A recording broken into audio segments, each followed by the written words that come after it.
Hi mayam, welcome back to my channel. Mayam ngasidi thabak ka leitabane aduna Emanabi yumda koithokpa chalini desu lamagamdani. Mayam mathang yenghalakke. Akoi Emanabi yumda jaure. Ai, lau. Phada ba ni na. Ta ko bi ai do dai. Amjaro he kadai den. Moi khol nga tani je yong me.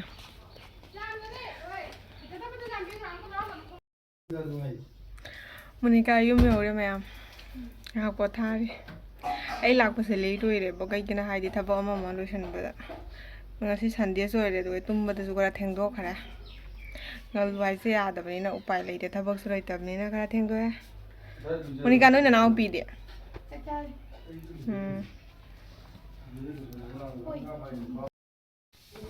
Asida sinju soina lerame do mimi sinju toldoineba.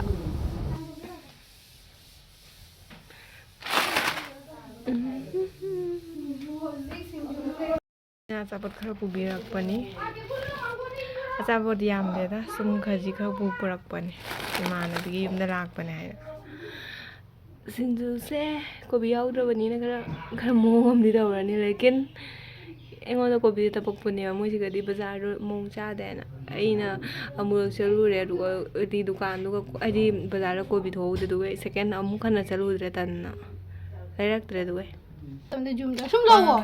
Sum lawo.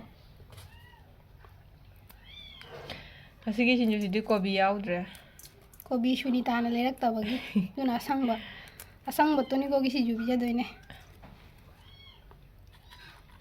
Kolo jam hin da kan ko moi jam sidi lingman ngere ka danga thawo Hoye. sinju ready hoire chai Mama libum ta hai biro. sinju ready Apa mukbang ki setup tawre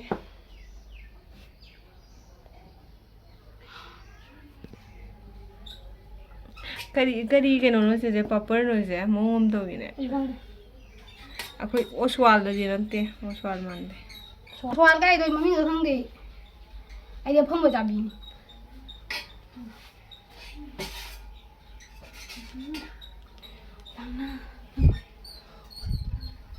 Sini je ja.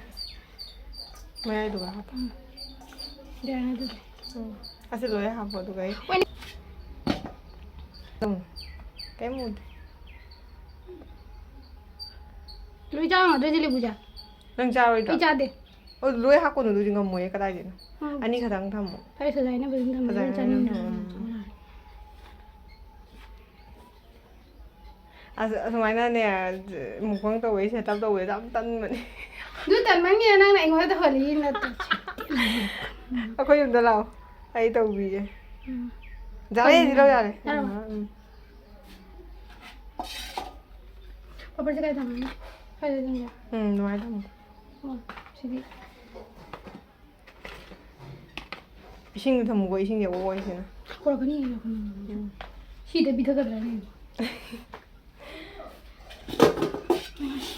ra ra na Ya. dan ase mayam sini za do ise ngamu de yo mathin khujam se adubune kainogi mukbang sidine akoi Emanabi gi Monica gi mobile lagi oina thagalakkane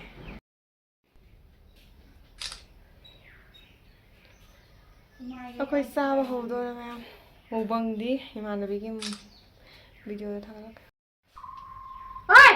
Namai la. mak su video tawre magonda mukbang ni hapak tuise kuire mukbang di tawdaba kuire chahi ama hele Rajar ge hosik